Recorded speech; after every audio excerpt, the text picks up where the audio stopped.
Welcome to another Warhammer 40,000 Battle Report here at Slider Games.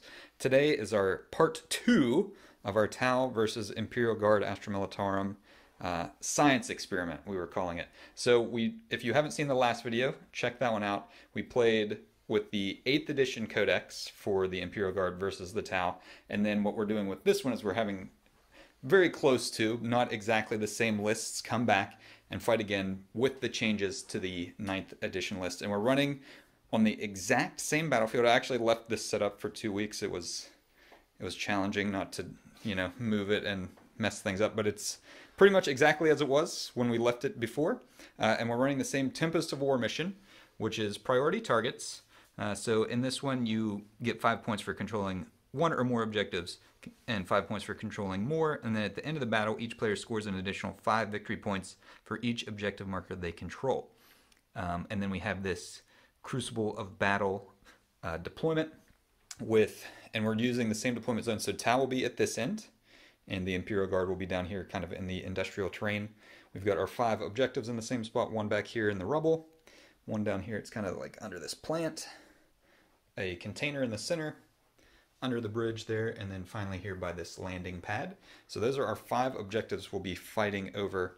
So the lists, like I said, are very similar with some minor adjustments based on the new rules in the codexes and some point changes. But yeah, we'll find out what the difference is between an 8th edition Imperial Guard Codex and a 9th edition one. And obviously controlling the Imperial Guard, Katie and Sergeant Steele back. Tell me your thoughts off the top of your head. What do you love about the new codex? What do you maybe don't love? Okay, don't love. I've already did a video on my YouTube. If you haven't seen it, watch it. I have seen it, yes. But conscripts, special weapons, and weird veins. I'm very upset about those because I think they were, maybe they were perceived as niche units, but I think they actually served a really great role in the codex and in the narrative. And so I'm a little sad about that, but you guys can hear my full rant on my channel. But the bonuses is nearly everything. Orders are better. Vehicles are better. Infantry squads are generally better. There's a few weird little nuances. Sorry, Catachin players. But everything. Command squads. I mean, the commanders themselves, the artillery, everything has just blossomed. In fact, don't sleep on the Hydra, folks. I'm just telling you now. I bet you nobody's built one except for me, but check them all out. They're all really great. So, yeah, a lot of phenomenal updates to the Codex. Just, from the list you brought, I think some of the changes are pretty sweet. I'm excited to see how it plays out here on the battlefield. Yeah. And yes, it is the same battlefield. So this is as controlled an environment as we could create for our quote-unquote science experiment. So we'll see. We're going to roll off. So Tau went first last game, but we will roll off for that again just so Tau doesn't have that straight-up advantage necessarily, so we'll still have that kind of element of randomness, and then obviously as we draw cards for Tempest of War, they could be different than they were last time, but otherwise this is as close as we could get to give you guys the best possible understanding of the updates to the list. But let's go look at the armies and what has changed. This is exactly 1900 points of Tau Sept, my custom Tau Sept Sunars specifically. So we do follow the Tau Sept tenet, so we get plus 3 inches to our auras, and we can reroll 1 hit roll or wound roll per attack. And this list is exactly the same as my previous list, with one exception. Commander Bravestand has joined Commander Skyfire in this adventure. So what that means though is I had to take a second detachment. So the 3 heavy options from my original list, which was a squad of 2 broadsides, a riptide, and a hammerhead with an ion cannon, have now been split off into a spearhead detachment led by Commander Bravestand. Bravestand has 3 smart missiles, I'm sorry, not 3 missile pods, excuse me, and a counterfire defense system, which gives him the counterfire defense system keyword, so he can do a stratagem, which basically 1 CP, all damage incoming to him will be one damage instead of multi-damage. So could help protect him since he does not have any drones with him. Otherwise, like I said, it's exactly the same. So we do have Precision of the Hunter as a warlord trait here on Commander Skyfire, so she can reroll hit rolls and wound rolls. She has 2 shield drones with her, 3 fusion blasters, and a pulse rifle. We have a Cadre Fireblade with Ortu's Lantern Relic, so 6 shots with his marker lights, and he's got 2 marker drones with him. Then we have our 3 squads of fire warriors with 2 gun drones each, a squad of pathfinders with a pulse accelerator drone, 2 shield drones, and a recon drone for some further marker light support. 2 stealth teams with fusion blasters on the shots raised. They have 2 gun drones apiece. And then we also have Long Strike, who is just a tank ace here for us at Sunars, as another HQ with a railgun. Both he and the ion cannon have smart missiles attached. The broadsides have stabilizing optics and smart missiles, and a heavy rail rifle, high yield missile pod, 2 shield drones. And then finally the Riptide with its heavy burst cannon, smart missiles, target lock, multi-tracker, and early warning override. So overwatching on 5s for free. So yeah, that's pretty much it. So I could have done some other stuff and like remove drones from units and things like that, so I didn't have to take 2 detachments and leave myself with 1 CP to start the game. But I don't get to play with both of my commanders at the same time very often, so I thought this would be a cool opportunity to do that, and it left my other list completely untouched. So we'll see if it was worth 3 CP basically to add 3 missile pods and a second commander to the list. So that is it. The Imperial Guard have a few more changes. Let's take a look. Here we have exactly 1,900 points of Cadians. Tell me what's new, what's the same, what's going on here. All right, so here's what we got. Let's start out with the biggest thing we can see here, which is the 6 units of infantry have returned. Last time I took them as infantry squads, but this time, because I had built them more towards a certain style of play, they are the shock troops squad. Mm-hmm. And so what that means is they can take 2 of the same special weapon if they want.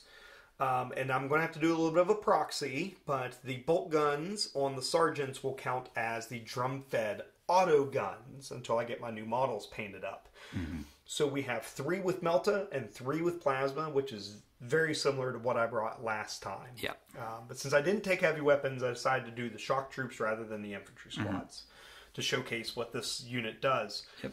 Then we have, to support them, we have a Cadian command squad, and I did bring most of the new models, but I shoved Kel in as the regimental commander bearer. Kel is no longer in the Codex, right? He's no longer in the Codex, but I brought him last time. Yep, so he... I brought him again. Nice. So we get the new Master Vox model, basically kind of this sergeant model that's in there, and then a medic, and then we get the new Cadian commander model, not the Castellan, but he's a Cadian commander. Beautiful.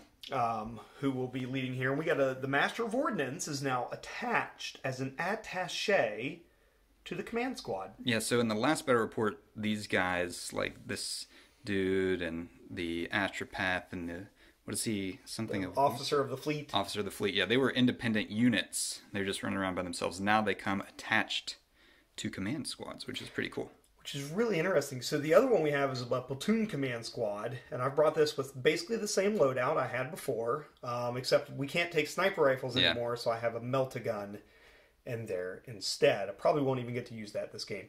But a platoon commander with a pistol, and then Astropath and Master of the Fleet. I have upgraded this unit to permit the commander within to give mechanized orders. That's sweet. So that was 1 command point to be able to give him that upgrade.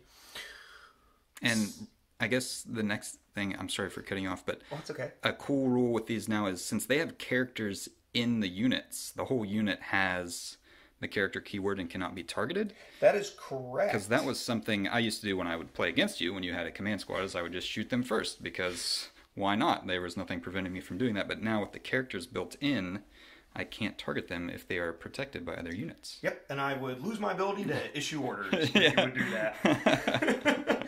Oh, I guess as another upgrade, I did give them the upgrade so that their Voxcaster, their Master Vox, has indefinite range. Because I did take a relic last time to allow me to do that. So I've upgraded everything as much as I can to bring it almost exactly the same as what I had before. Creed today, though, is filling in for Ursula Creed. We don't have the new model yet, so Creed is standing in for his daughter.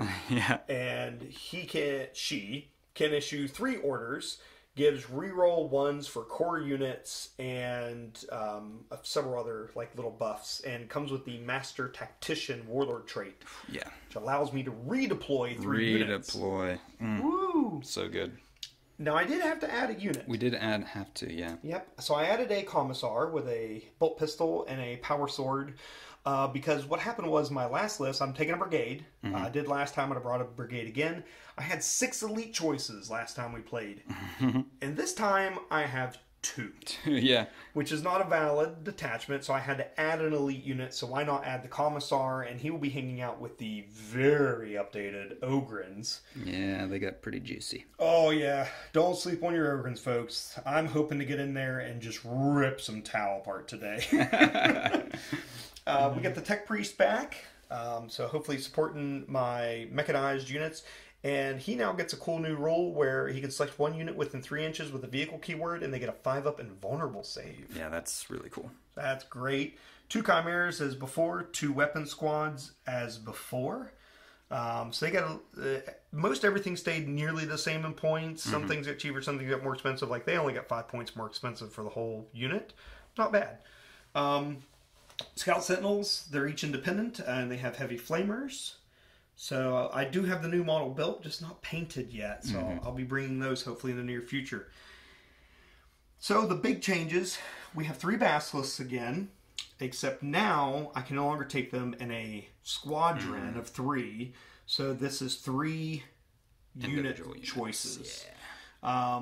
They did get a major buff in this Codex, and so their guns are more powerful. They have higher toughness. They're just overall a much better unit. And then the Tank Commander. So this gets pretty wild. So it's a Tank Commander. They no longer have a 3-up ballistic skill. They're a flat 4 ballistic skill, but they're way cheaper in points. But the turret weapons on all guard vehicles. So even the Chimeras get this buff. Yep, get +1 to hit with their turret weapon, and it doesn't matter if you get into melee with them. They can fire the turret weapon out of melee. Yeah. So, yeah, really awesome. So, yeah, not even just like they can shoot it into melee. If they're in melee, they can shoot a different unit that they're not engaged with that's out of melee. Yeah. Which is totally awesome. And with the +1 to hit with turret weapons and then your -1 for shooting while in melee, you're still shooting your regular ballistic skill out of melee with your turret. And that actually happened to the Tank Commander in the last game. He was engaged in combat, and his cannon, his battle cannon there is a blast weapon, so he couldn't fire it into combat at all. So I basically charged it, and he could no longer use his big gun. But now that will not be a problem. Yeah, now I did so this is one thing I did change in this list, because I wanted to highlight a couple of the changes as it pertained to the units. So Tank Aces are now point upgrades, and this Tank Commander has the Mechanical Pack Rat upgrade, which basically is transhuman. You cannot be wounded on a 1, 2, or 3, which is insane. Yeah, especially with a rail gun shooting you. Awesome. But yeah, I think that covers it for the most part. So it is. I mean, it's essentially the exact same list. You basically added an extra special weapon into each of the infantry squads, which are now shock troops, and then you added a commissar, and technically, I guess like this little guy, commander guy, wasn't around. But he is a mandatory part of the squad now, so they got attached. But otherwise, it's essentially exactly the same. Ursula is now the new Ursula, and not the old Ursula. Or no, I'm sorry, Creed is the new Creed, named Ursula, not the what's his old name? Castellan or Ursarker Creed. Yeah, something crazy like that. Now it's just Ursula. So Ursula, she's had a rough night last night, but she'll clean herself up when the new model comes, and make herself all pretty and all that jazz. But yeah, totally awesome, beautiful stuff. Ooh, we should probably mention we are going to play as if. Your regimental thingies and all that stuff. Yeah, so basically, we've taken a bunch of the balanced data slate stuff. At this point in time, we are at the end of 4th quarter for 2022. It's been rolled into the Codex. So we're going to not play with the balanced data slate rules except for one thing, and that is that Astra Militarum artillery ignore the artillery rule. Yeah. Because that wasn't a buff to the Codex. That's a specific rule about how artillery works. And so we are ignoring Armor of Contempt and any other balanced data slate bonus aside from the artillery rule. And so you have Born Brothers, is that what it's called? Born Soldiers. Born Soldiers. Yep, so that's my regimental trait. So I did, because they're Cadians, And that seems to be the Cadian trait. I have gone with that, which does unlock a lot of really neat benefits to the army. Sweet. Cool. We'll go into that as we play. But yeah, beautiful stuff. Very excited to see how it performs differently. But let's take a look at deployment.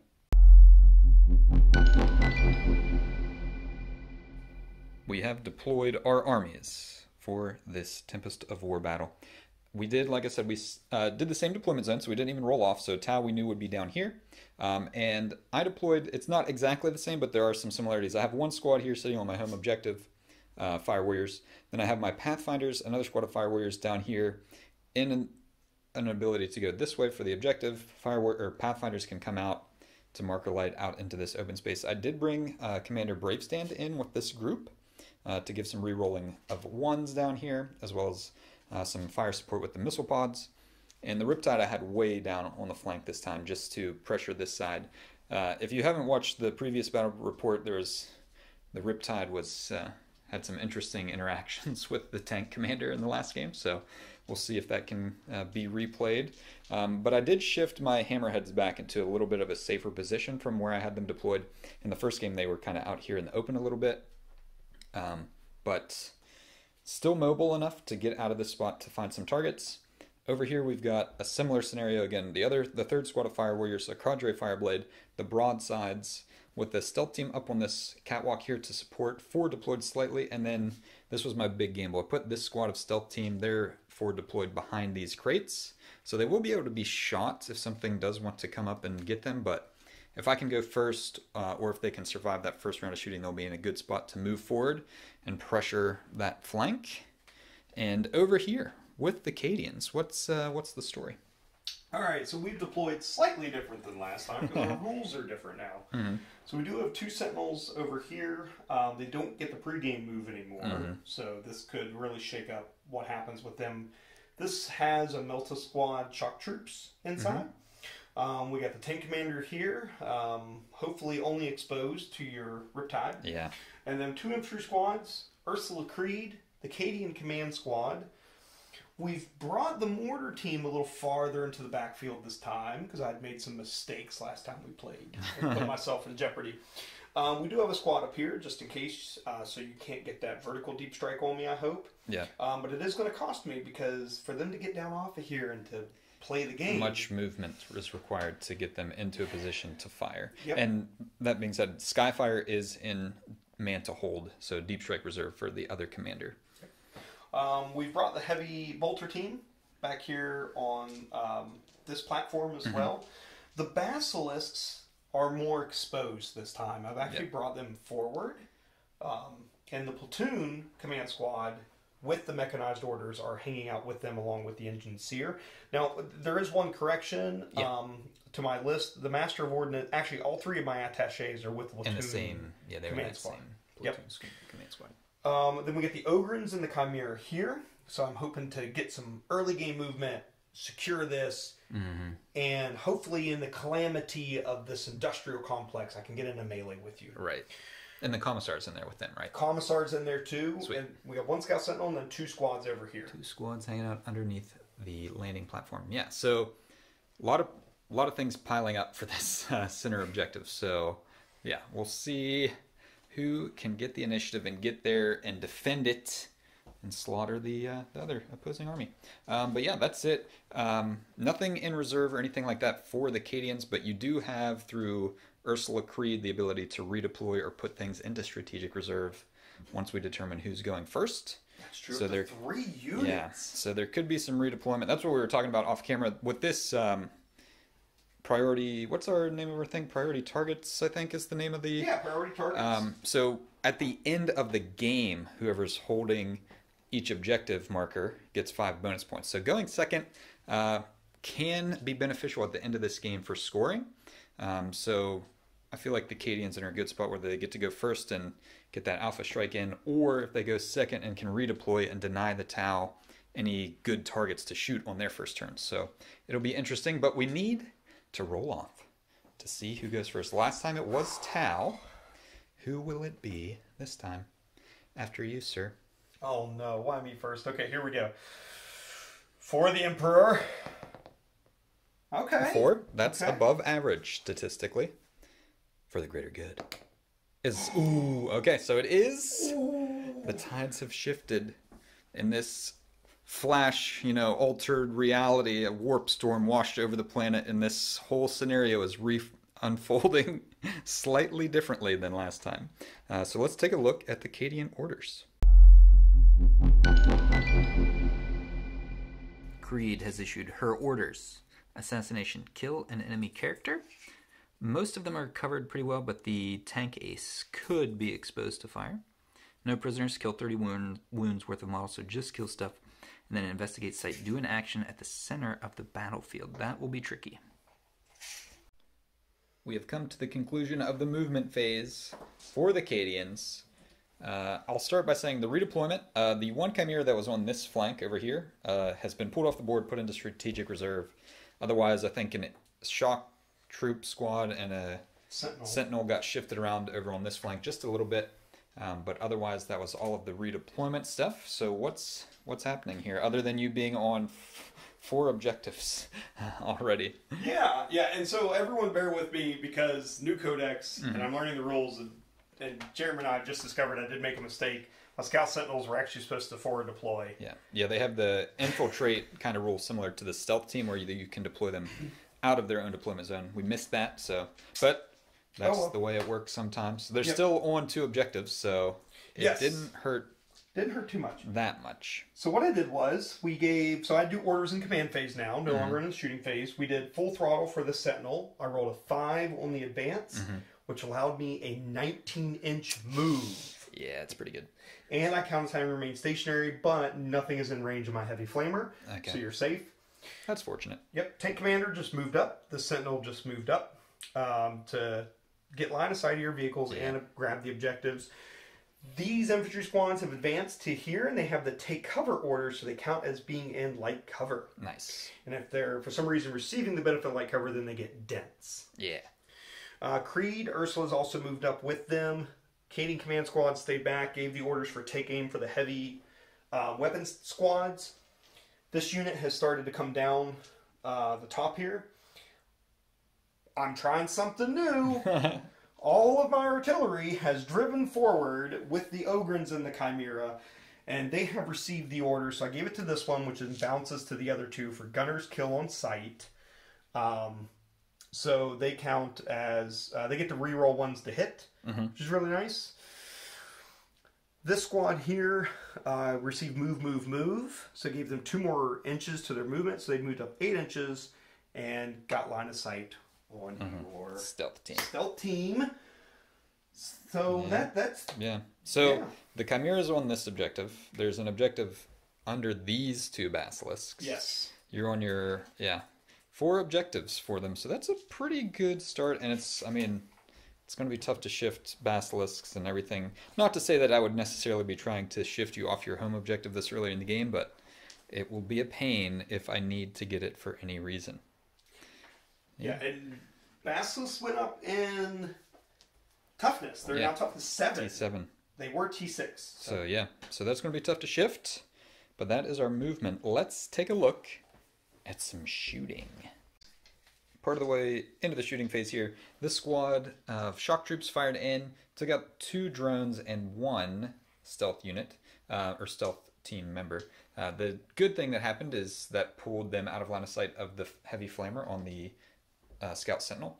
Then everything from the Chimera fired into the broadsides did 1 damage to 1 of the shield drones. But next up, the mortar team. That's way back here. They're firing up and over into the stealth team that's damaged, and they were ordered... What did they get ordered? They got ordered take aim by Ursula Creed.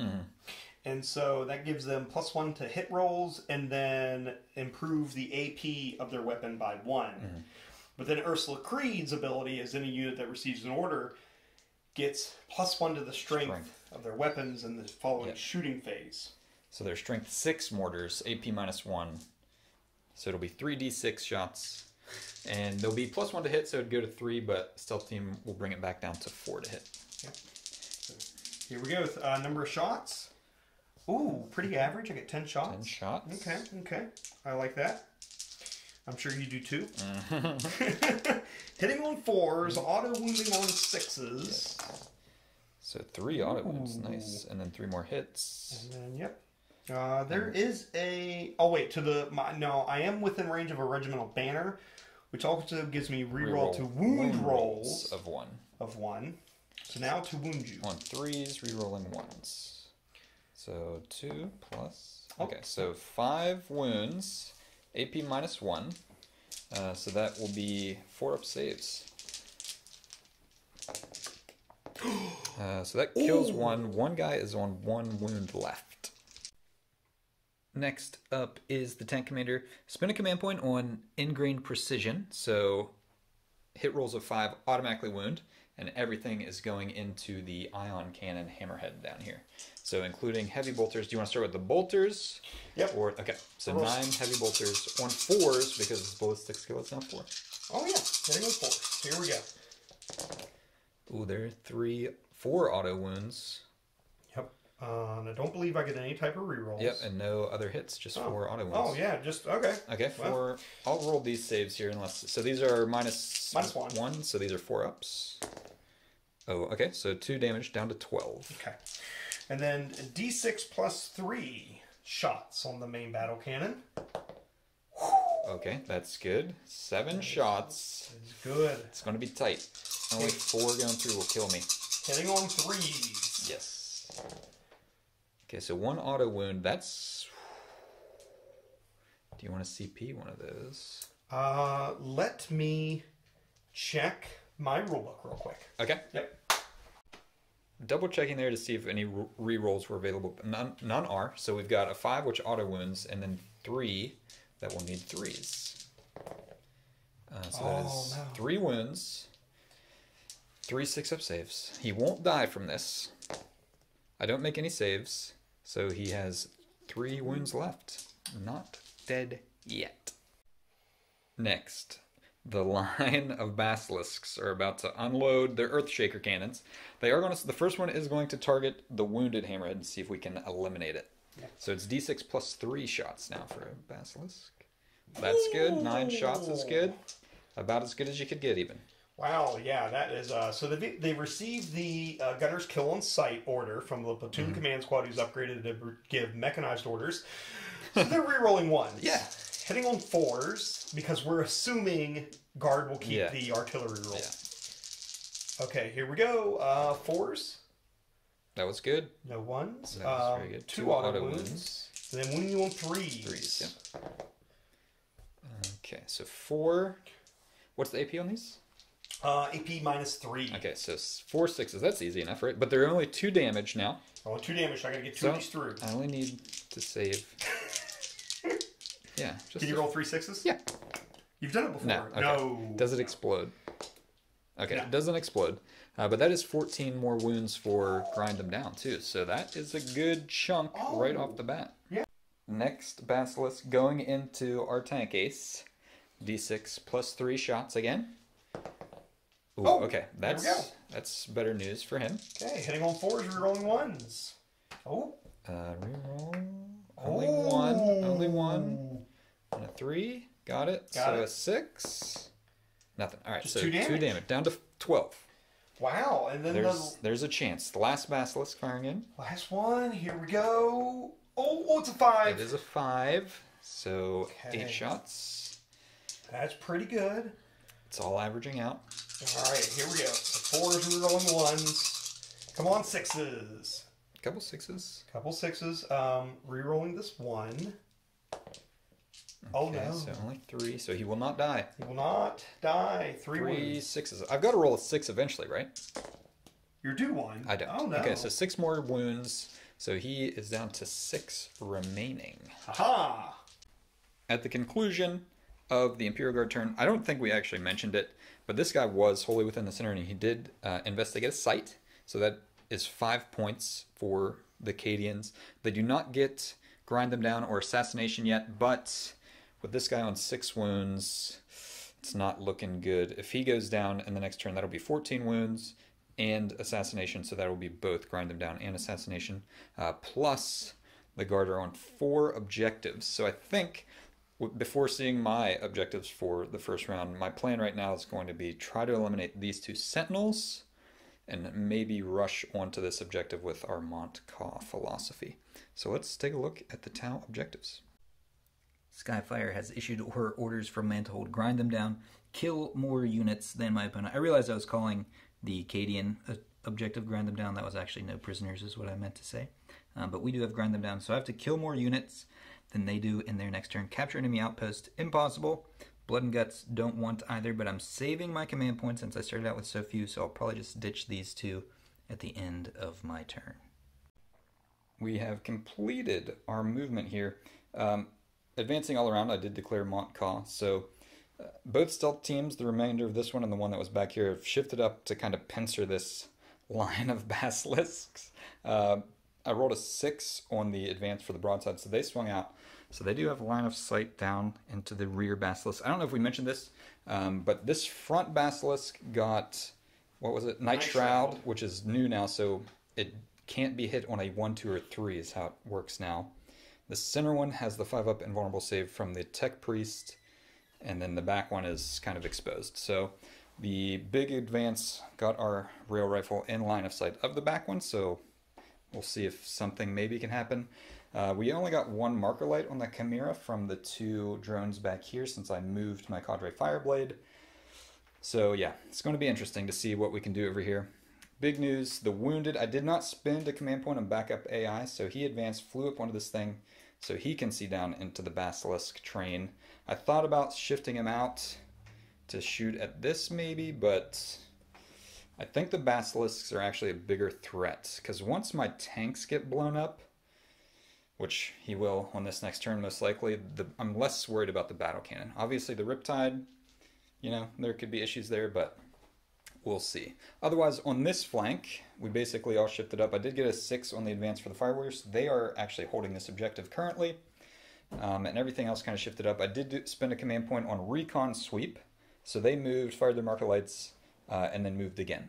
So they got 2 on the tank commander, 2 on this Sentinel, and then 4 on the back Sentinel back here, and then Brave Stand has followed them up to lend some fire support. These guys did shift out a little bit, so they do have line of sight down the center there. They might be able to get a few cheap shots in on the tank commander. But yeah, that's the plan right now, is to hopefully take out a Basilisk, or 2 would be tremendous. That's kind of the plan right now, and kill the 2 Sentinels to just knock the Imperial Guard off a couple of objectives. So let's go to shooting. Starting off with our tank ace. He's hitting on 4 at his profile. I will say I normally give his buff out to the other Hammerhead, but it's dead, so he can do it on a core unit. So I gave it to these Fire Warriors, so when they fire, they will have the effect of a marker light. But he's firing his railgun into the middle Basilisk, which has the 5-up invulnerable save. And you launch some smoke. Okay, so it's hitting on a 5 into this guy. I do get a targeting array reroll, or I think it's, yeah, his fancy battle suit or something. I don't know. Targeting array. He gets to reroll. So hitting on a 5 for the greater good. That's a 1. Okay, he'll reroll that. It's a 5. Oh my gosh. Okay, so strength 14. So D7. Wound on a 2. That is a 2. So it's D3 plus 6 with 3 mortal wounds.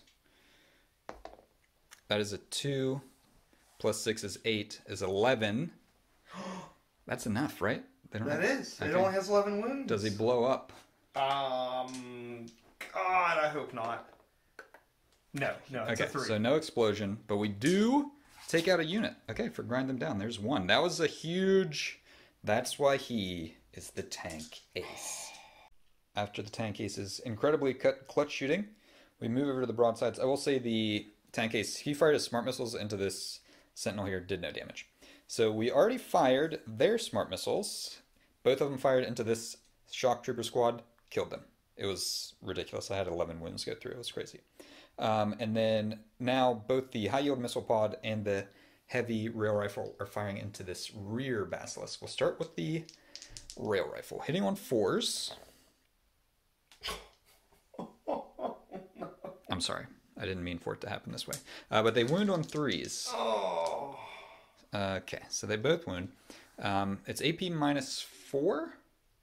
So I got a 3-up armor save. So So no save. no. Okay, so it's D3 plus 3. So 6, 5 is 11 plus 2 mortal wounds. Does it explode? No. Okay, oh my gosh. The crazy scheme that I didn't think would have a chance is actually unfolded perfectly now. That's actually 4 units killed for Grind Them Down as well. 2 Basilisks, infantry squad, or 3 units. That's 3 units killed, yeah. 3 units killed for Grind Them Down. Okay, way to go. Broadsides, incredible. Since this is the best shooting I've ever had in my entire life, I'm just going to go for the glory here.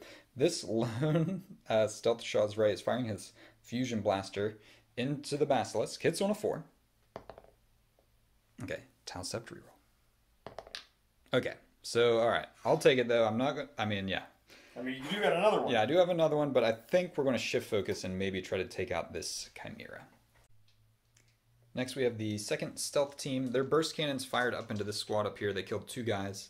Everything else, the drones have to shoot into the Chimera because it's closest, but we'll go with the Fusion Blaster. It is hitting on a 3 because of the marker light. Does hit. Wounds on a 3. Talcept reroll. Got it. Oh.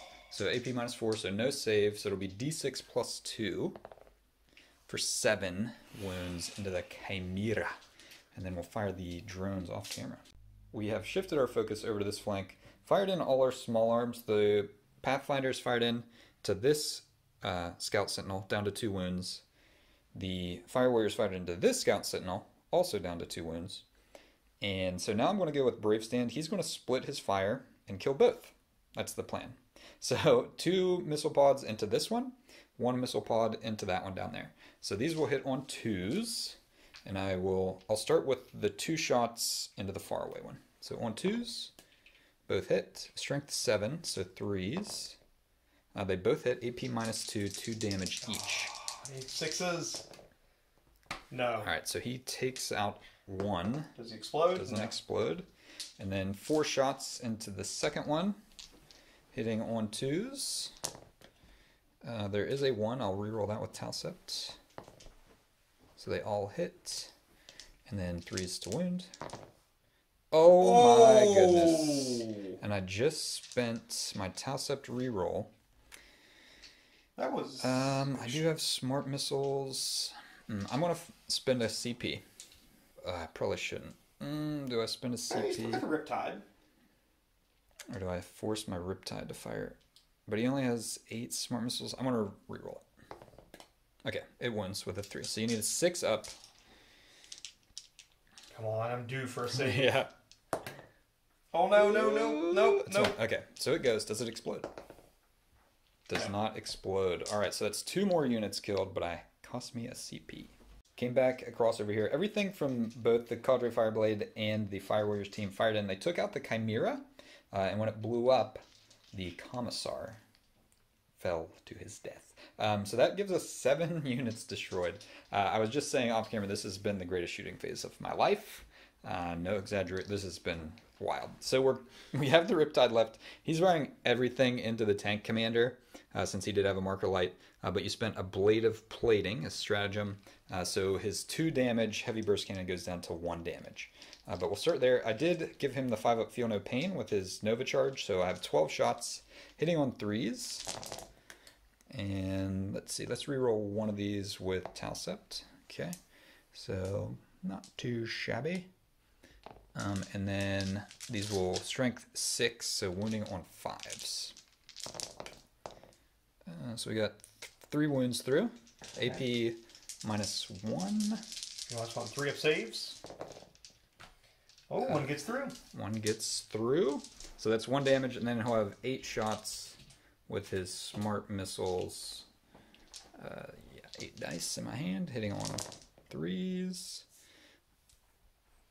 And wounding on 5s again. 1 more, AP -1. 3-up. Okay, got it. Okay. So that wasn't great from him, but I would not trade it to give up the rest of the shooting I had that turn. That was totally insane. I have not actually scored any points yet, but I do have 7 units killed for grind them down, so I feel pretty good that I'll probably pull that one off. And I have removed them from 2 objectives, so that is also good. 3. Oh, shoot, yeah. They're not on their home objective. The other units are just out of range of that one. Okay, so that is good for primary scoring prevention heading into Battle Round 2. I will drop my other 2 objectives, capture enemy outpost and blood and guts. Yeah, definitely don't want to hang on to those. Bad news for these fire warriors is there are 3 Ogren standing down there ready to murder us. But going into Battle Round 2, it is 5 points for the Cadians, 0 points for the town.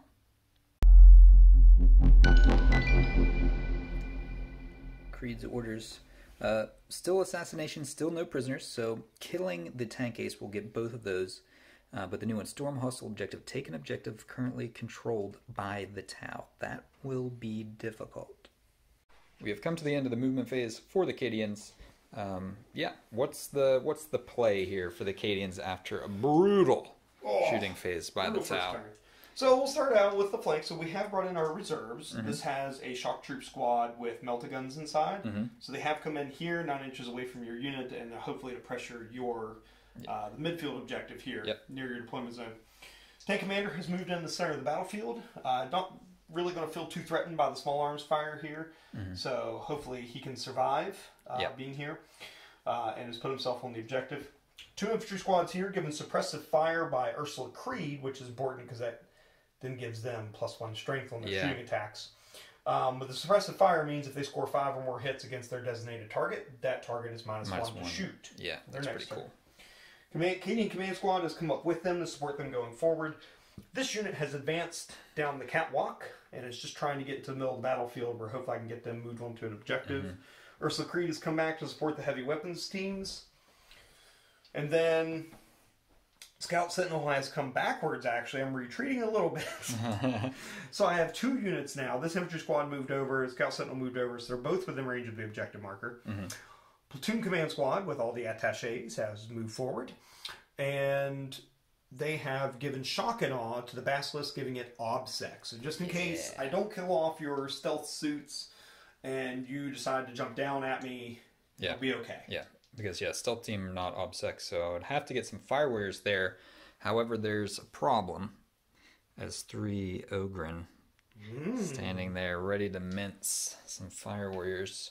And also 5 points for primaries for the Cadians. The Ogrens were holding this objective that is now under the Basilisk, but that was the only objective they had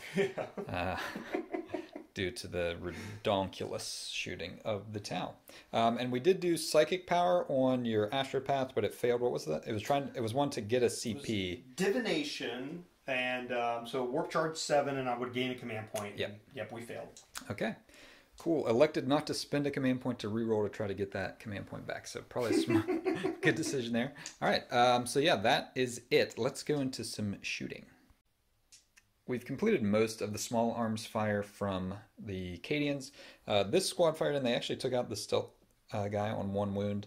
These guys, the Sentinel and the 2 squads over here, they all fired up in here, took out the 2 drones and wounded 1 up here. But now we're moving along to the Ogren down here. They're going to shoot into the fire warrior squad right in front of them.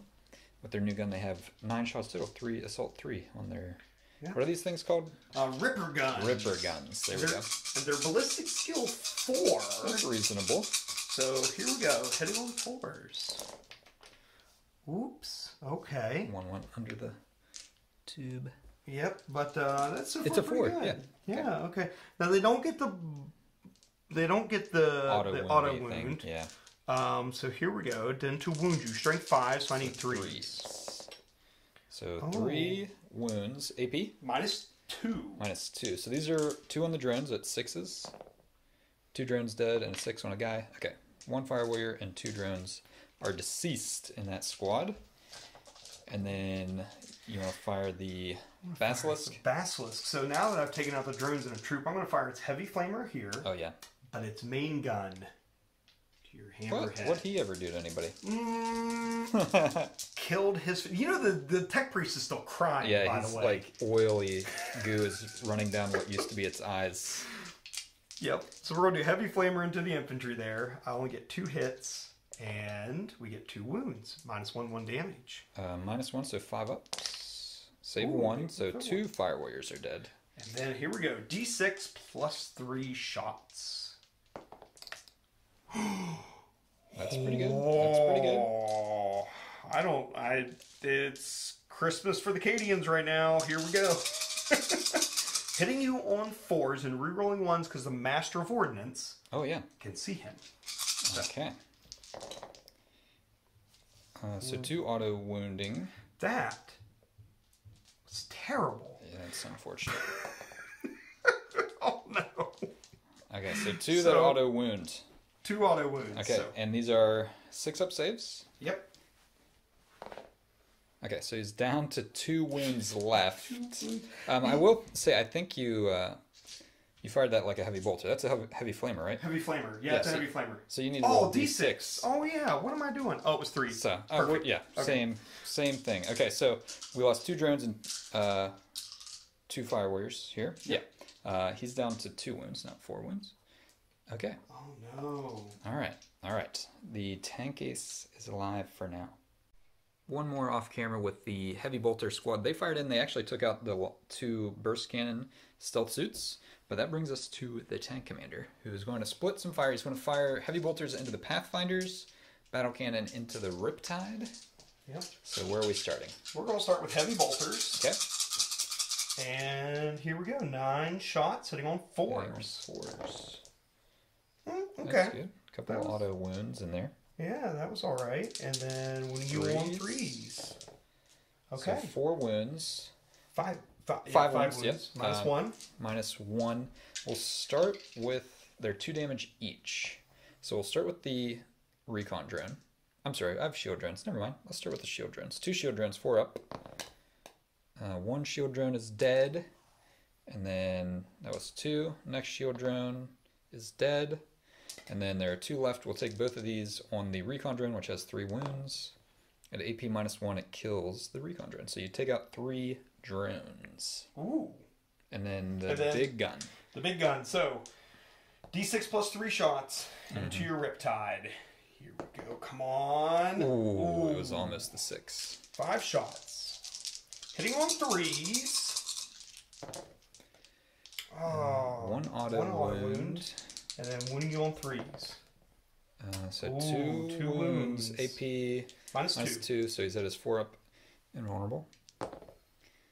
Fail 1, it's 3 damage. 3 damage. Okay, and then I did take the feel no pain. So he takes one wound for the Riptide, down to 13.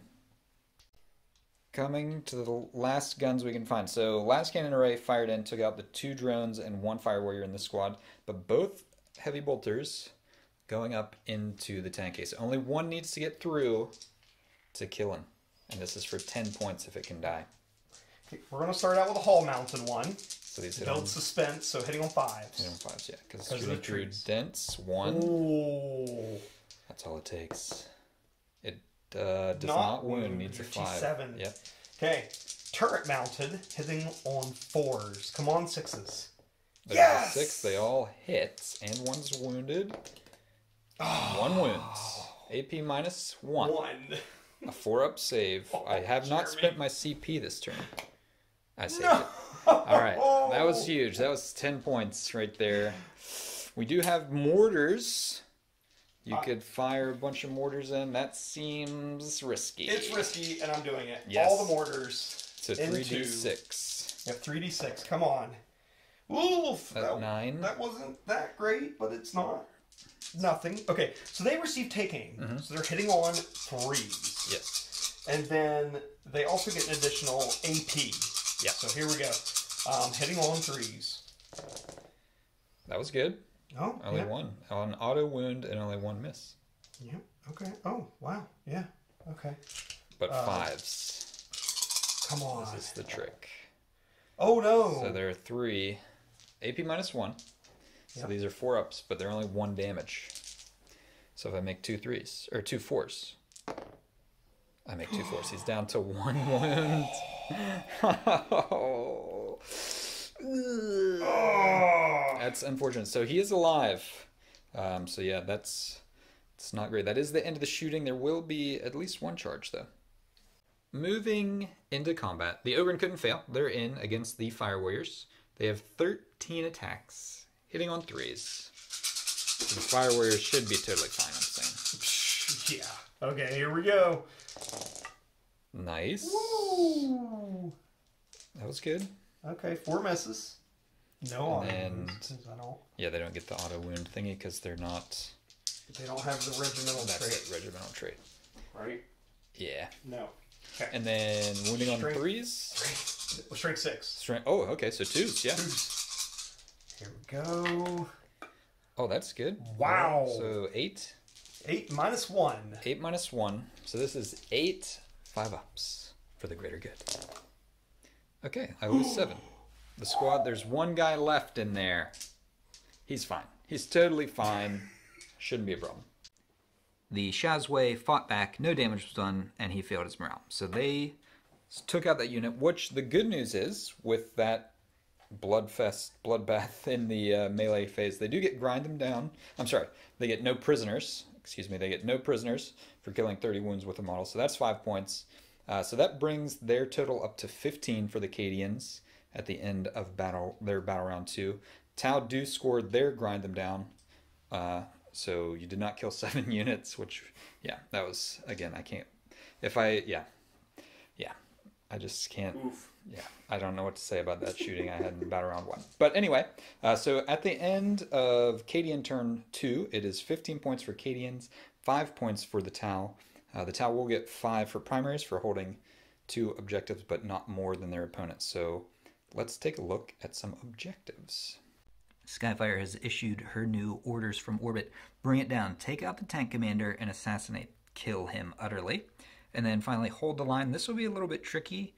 There's not a lot of stuff there right now, but there are many Cadian units that could move into that zone to stop me from scoring it at the end of their next turn. Let's go to movement.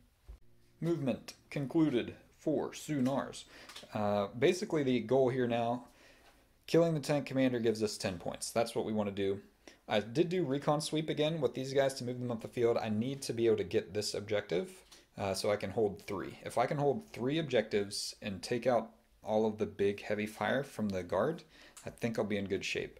This Chimera with its squad inside does pose a problem, but for now we want to get rid of this and the Ogren back there. Those are kind of our top 2 goals. We do have some marker lights out, a couple on the Basilisk, 3 on the Ogren, 4 on the tank commander, and 3 on this plasma squad right here. But yeah, that's pretty much it. We overcharged his gun this time, so he's going to have 16 shots, and we will go to some shooting. Let's see what we can do. Oh, important thing, I guess. Skyfire, she is on the battlefield. She dropped down. Again, I could have maybe put her somewhere in the back lines, but my focus right now is that objective, and my home objective. If I can control these 3 going forward for the rest of the game, I don't think I really need to worry about the 2 back there.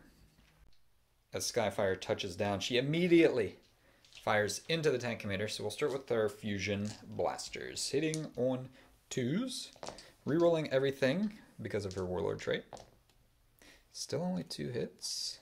Whoops. We'll fix that in a second. And then 4s to wound. 4's wound because of mechanical pack rat. They both wound. Oh, AP no. minus 4 for a fusion blaster. 6 up save. Make neither. So 2d6. That's 8 damage. Down to 3. Down to 3. And then the plasma rifle does a flat 3. It hits with a 6, and then wounds on a 4 again. Reroll that with her warlord trait. It does wound. AP minus 4. Flat 3. 6 up save. Doesn't save. Does it no. explode?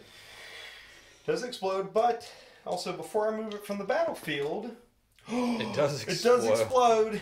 Okay.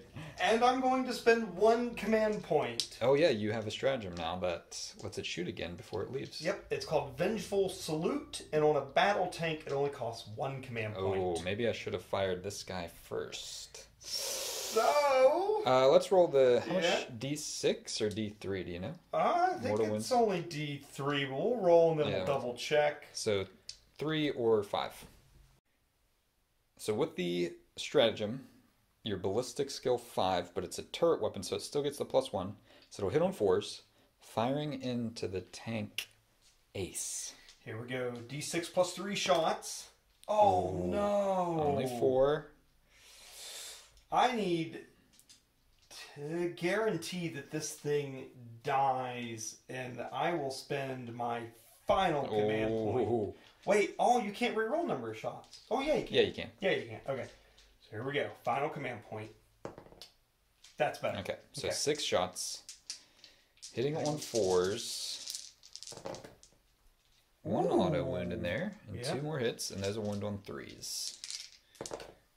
Okay, so Okay. 2 wins. So only 2 6s. That's all you're asking for, right? For the greater good.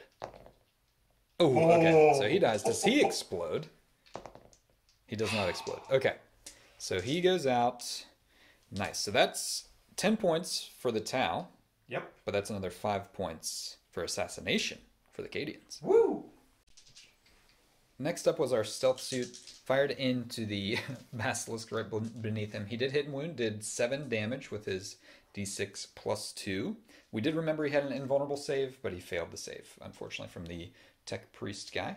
So we're moving on to the broadsides. They're going to do a little bit of splitting of fire. The the heavy rail rifle going into the basilisk, try to finish it off. It has 4 wounds left, and then everything else, smart missiles and high yield missile pod going into the Ogren. They do reduce damage, so the missiles will only be 1 wound each, but we'll see what they can do. We're going to start with the heavy rail rifle, hitting on 3s because of the marker light. They both hit. Wounding on 3s. Talcept reroll. Do I need to Talcept reroll? I will do a minimum, but you have an invulnerable save, so let's do it. Okay, so 2 wounds, 2 5-ups, or death. Come on. Oh no, I make 1 fail. Make 1, fail 1, and you're out of CP. Does it explode? Because it's minimum D3 plus 1 and a mortal wound. No explosion. So we take out the basilisk. And then we will fire 8 high yield missile pod shots. I did spend my reroll, but these hit on 3. They're also markered. And Yeah, wow. that was good. And these will wound on 3s, strength 7. Not as good. Only 2, AP minus 2. Oh, so I don't get a save. Oh yeah, because they're So it's 1 damage each, so 2 wounds go through. Okay. And then we'll have 16 smart missiles. We'll do these in groups of 8. So that's hitting on 3s. So that's 7 hits. We'll just do these wounds here. So wounding on strength 5, toughness 5, so 4s. So that's 4 at AP minus 1. So 4 6-ups. Okay, 6-ups. Make Same 1. So 3 damage. So 1 dies and 1's on 1 wound. Oof. And then we got 8 more shots coming in Oh. from the other smart missiles. But only 3 get through. I need to roll 1 more. That was only, that's only 7. Okay, still only 3. And 4s, only 1. Oh, wait. AP You actually minus got 1. another. I re-rolled that. That's fine. Yeah, We'll okay, do it that way. alright. Just 1 through. So 3 at AP. Minus 1. Just 1. Oh, just 1. Yeah. At AP minus 1. 6 3 up. wounds. Okay, so it does kill the guy that was on a wound left. So there's 1 remaining in there. Let's go ahead while we're here. Cadre Fireblade. 2 shots hitting on 2s because of the marker lights. We'll re-roll that with Talcept. Both hit. And wounding, strength 5, toughness 5, 4s again. 1 wound, AP minus 2. Oh. But it's reduced to only 1 damage, so he's fine. Okay, so he's on 2 wounds. 2 wounds left. Alright, let's see what else we can shoot. Coming back across, we need to take out this Chimera. So we're going to have Brave Stand fire everything in 6 shots, hitting on 2s. With 2 misses, we'll reroll 1 of those with Talcept. And strength 7, toughness 7, so 4s. That is 3 wounds at AP minus 2. Okay, 5-up saves. Make Save 2. So only 2 damage goes through there. I really want to save the Riptide to shoot into all of that, but I think we may have to fire it into the Chimera. After Brave Stand's not great shooting, we shifted over to the Riptide, fired a smart missiles into the markerlet squad over here, killed 2. We're finding everything from the heavy burst cannon in here. So we'll be hitting on 4s because there are no marker lights. So it's 16 shots with the overcharging. Let's see what we get there. 9 hits went through, but I'm wounding on 5s. Strength 6, toughness 7. We got 3 at AP -2. Oh, no. You said 5. You got 4 at AP -2. So, 5 up saves. Saves 2, so 4 more damage. Ooh, down to 5 wounds. Not what we wanted to see. Coming into the end of the turn, we are going to do a couple charges. Broadsides into the Ogren. They can't fail, and they're not really going anywhere, so 4. So they're in. We'll swing around here. There's no CP left for overwatching, so we're going to do the Riptide into the Chimera. It also can't fail, but it will get an 8. And then finally, with him in, I am going to charge my Warlord, or not my Warlord, but my Commander. Brave Stand is going in, needs a 9. And that is a 9. So charges across the board. So we are about to kick off the fighting, but the Tech Priest did heroically intervene into the stealth team, or the stealth suit. I mean, it looks weird, but this is the way it works. So he is within an inch horizontally and 5 inches vertically. So he has heroically intervened there. But I am going to start my combat with the broadsides into the Ogren. So they get 7 attacks, hitting on 5s. That's 2 hits, and they would wound on a 3. So I'm going to save my Talcept to reroll here. And 3s to wound, I'll reroll that. Oh, only 1, so I can't kill him. It is -1 AP with their crushing bulk. Oh, no. So it does do a wound. But we also have the heroic shield drones. We're going to slam into you and miss. Okay. So he's done. You don't have command points to intervene, I guess, do you? No, I do Okay, not. so we'll do some more non-consequential combat here for my stuff, and then we'll see what the Cadians can do when they strike back. Last thing in combat for the Tau. The stealth team, or stealth suit fought, nothing happened. Brave Stand fought, nothing happened. But I did get 2 wounds through with the Riptide Fists, which are 2 damage each and AP -2. So if the Chimera fails both of these, it will explode. Here we go. 5 up saves. It's dead. And no, does it explode actually? No. Does not explode, but we'll have to pile some stuff out. That does conclude the turn for the Tau. We did some morale. Actually, 4 of these guys died in the explosion getting out. Then they failed morale. There are 3 of them left. The Fusion Blaster squad, or Fusion Blaster, Melta squad, they don't have that kind of high-tech stuff like we do. They failed morale, lost 2. The Ogren did not need to take morale because he's got leadership 8, so he passed. So the Tau get 10 points for Bring It Down and Assassination on the tank commander. But the tank commander killed my tank ace and got 5 points for the Cadian. So it's actually 20-20 at the end of battle round 2. Let's take a look at some orders for the Cadians. Creed issuing additional orders. Battlefield Supremacy. Hold 3 objectives. Definitely achievable. Defend Stronghold. So they have to hold their home objective by the end of the town's next turn, which they should be able to do. No retreat, no surrender. This should be achievable as long as they don't fail a morale check. We are through the movement and psychic phase for the Cadians. Just to note, psychic phase smite from the Astropath killed the stealth suit. So this whole objective has been cleared of Tau units. But what's the plan here as the Cadians regroup? All right, so we're down to just the infantry pretty much. No, well, one sentinel. Yeah. So pretty much down to the infantry. So what I'm hoping to do is take out your Riptide, take out your Pathfinders. Yep. And then hopefully just by doing those 2 things, I will be able to pressure the middle of the board just for at least 1 more turn. Because unfortunately you do have enough firepower from your the broadsides. That it threatens any infantry unit Yeah. in their range, but at least I can push the middle here, and so that's our goal. Yep. I'm limited on my shooting because the broadsides are in melee. Yeah. I did not fall back, which... If you fell back, you would lose no retreat, no surrender immediately. Have no chance to score that objective. So even if you can just hang in there for one more turn, that could be 5 points, which would be worth it. Yep. So that's it. It'll be a limited. It'll mostly be small arms fire. Yeah. But the thing is, like, talking about killing the Riptide, it's like, how are you going to do that? Well, there are two guys with 2 meltas melted here. guns right there. Two Two meltas. meltas there. Yeah, so I mean, there's definitely still firepower. The armor is gone, but they still have some anti-tank capabilities remaining. And once my Riptide goes, everything else in my army is T5 or less. So anything could happen. So let's go on to some shooting.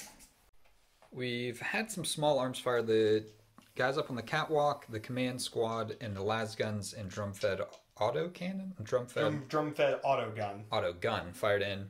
There are 3 Pathfinders left. But the 2 Meltas from this squad going into the Riptide. Here we go. Hitting on 4s. I need 4s. Those are not 4s. My God. Okay. And then rinse and repeat. These 2 guys. I mean, statistically, they should both hit since the other 2 both missed, right? Yes. Now, they did receive the take aim order from this command squad, so they will be adding 1s to hit, and they get an additional AP, which won't matter. Here we go. Hitting on 3s. Let's see. Yeah. 1 auto wound. Yeah. Strength 8. T7, so a 3. 3. No. Do you want to command point that? No, I only got 1 left. Okay, so 4 up, invulnerable save. Fails. Do I want to command point it? I have 3. I am going to CP that, because if the Riptide can survive, it's going to be a huge pain for you. I pass. Okay, so no damage at the cost of a CP. We have come to the end of the turn for the Cadians. The Ogren did die to the broadsides in combat, but they do secure battlefield supremacy by holding 3 objectives. Here's one, their home objective, and then this one here. Let me see it, yeah, over there. I did spend 2 CP to auto-pass morale on my Pathfinders there in the middle of the battlefield, but with the 5 points from battlefield supremacy, their 5 points from primaries, the Cadians are up to 30 points at the end of their 3rd battle round. So now we need to go into the Tau objectives. We have 3 new objectives coming up. We'll see what they can do to try to come back here down 10 points currently. Skyfire on the battlefield now issuing some orders. Storm hostile objective. She sees those 3 Pathfinders and the objective right near them. We want to take it. Deploy teleport Homer. Be wholly within the enemy deployment zone and do this action. That will be tricky. And then no retreat, no surrender. So no failing morale, no falling back off of an objective. Movement is over for the Tau. Our main priority right now is to storm this hostile objective in the middle. So we have the 3 Pathfinders in position. If I can clear this shock troop squad, I will take that. These guys stayed still. They're just looking to kill these 3 infantry guys. Back squad, they shifted very slightly to maybe bring some more into range. These 2 battle suits hustling down the sideline, looking to take out these guys in the backfield. That's kind of their thing. Get rid of the mortar team to take the pressure off our objective holders in our backfield. Broadsides stayed still. They're just going to fire through that little line. We did get a few marker lights out, but that is our movement. Let's do some shooting. We are down to the last guns here for the Tau, the shooting phase. Riptide, his main job, kill the mortar team. Succeeded. Commander Bravestand actually had to fire back and kill these 3 guys after this squad failed to kill any of them. Pathfinders, and smart missiles from the Riptide took out this squad here, as well as a few shots from that squad came down into them. The broadsides shooting through the little crevice took out the Sentinel and the Engine Seer. So our last gun is Commander Skyfire. She's firing into this command squad. We will start with the 3 fusion blasters. I'm going to spend 1 command point. Yes, do it. Cadia stands. I cannot be wounded on a 1, 2, or 3. Yes. Infantry for the Imperial Guard need transhuman. It makes perfect sense. It makes perfect sense. And only on a Cadian infantry unit, nothing else. All right, so these will hit on 2s, re-rolling everything for her Warlord trait. Oh. Okay. Oh, God. And then wounding on 4s, re-rolling everything for her Warlord trait. Okay. Oh. It was a good strategy. AP can't make a minus save. 4, yeah. So, but Wait. so it does matter though. Because I get a feel no pain from the medic. Oh, the medic gives a feel no pain. Okay, Yeah. so the damage will matter. Yeah. So you elect which model takes the damage after I roll it, I presume. Regimental banner.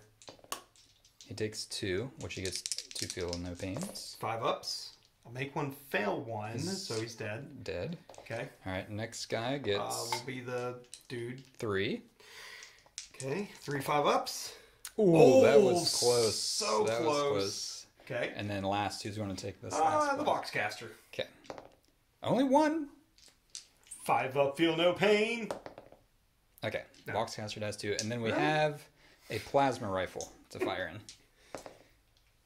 Rerolls everything for Warlord trait. Hits. Wounds on a 4. Hits. Come on. AP minus 4, so it's flat 3 damage. Flat 3. So on the medic himself. Okay. No. Okay.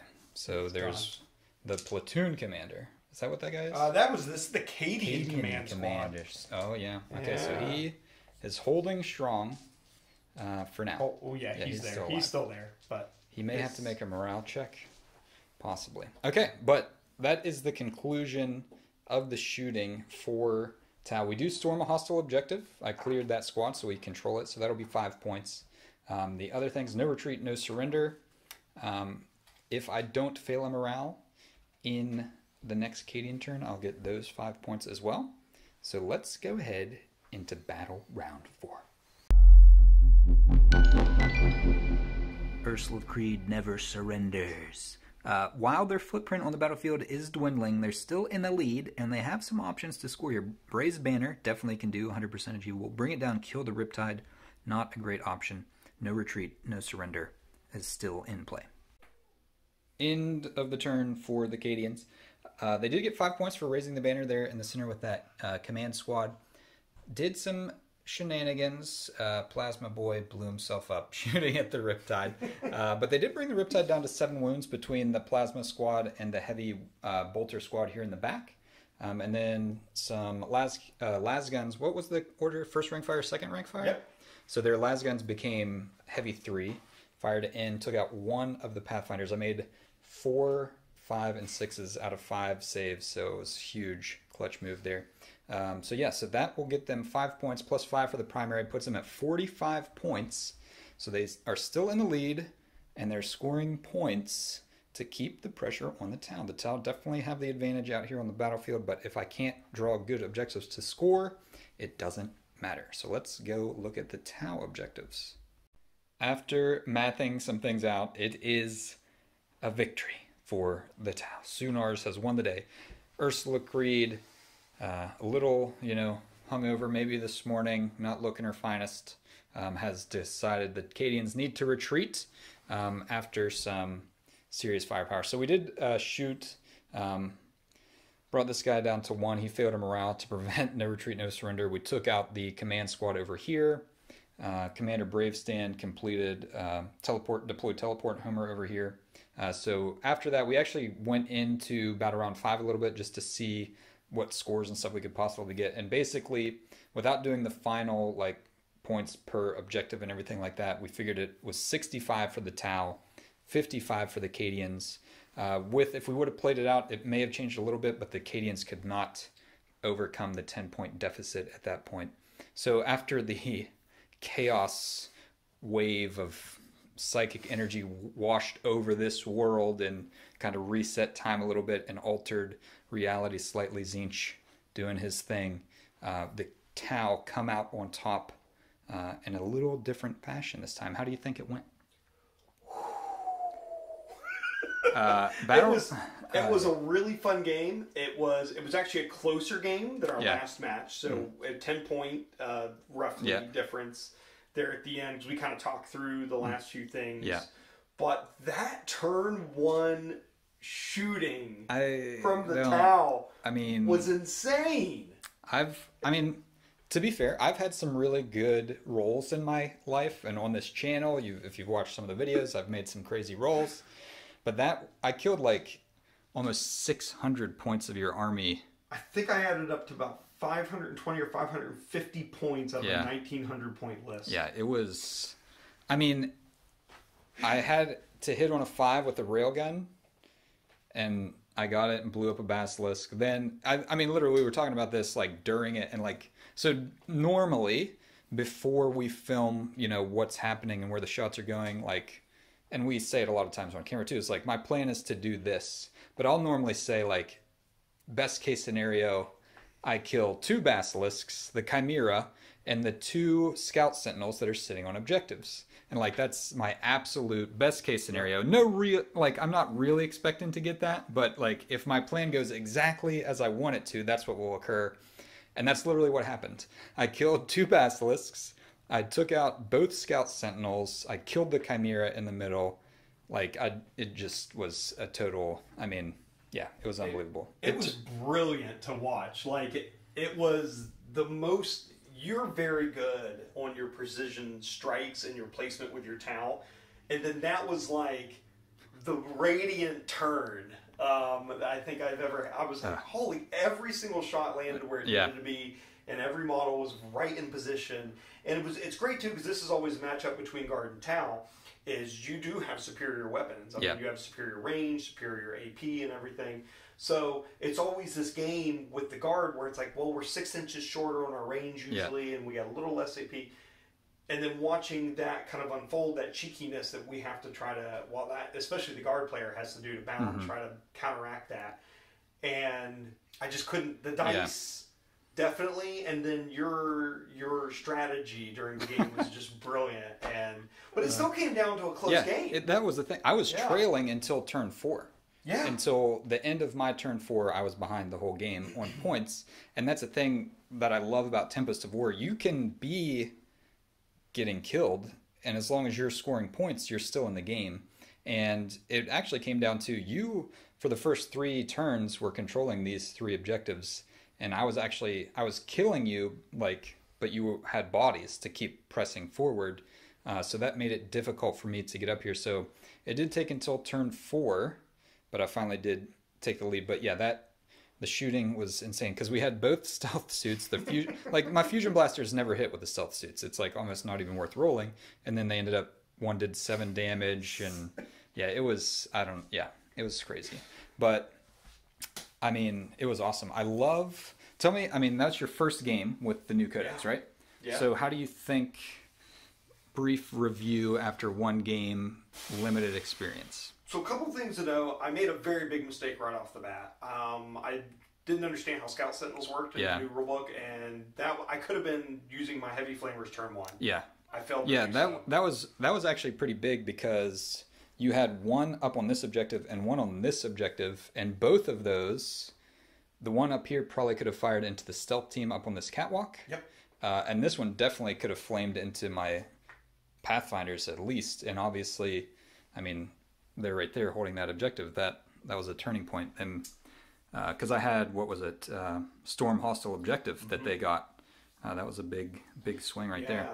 But so besides that, that was a real big error I made. I also did some stuff, and Jeremy, you watched me do it, where I was flaking on which commander to use to do the orders, whether it was Ursula or whether it was the Cadian Command Squad. And I actually jumped them back and forth a couple times in the game, trying to figure out who would be most effective supporting the heavy weapons versus supporting the infantry running out. But overall, besides my tactical errors that I had made, the Codex was really good. That was, I mean, I did a lot of work with just infantry models. Yeah.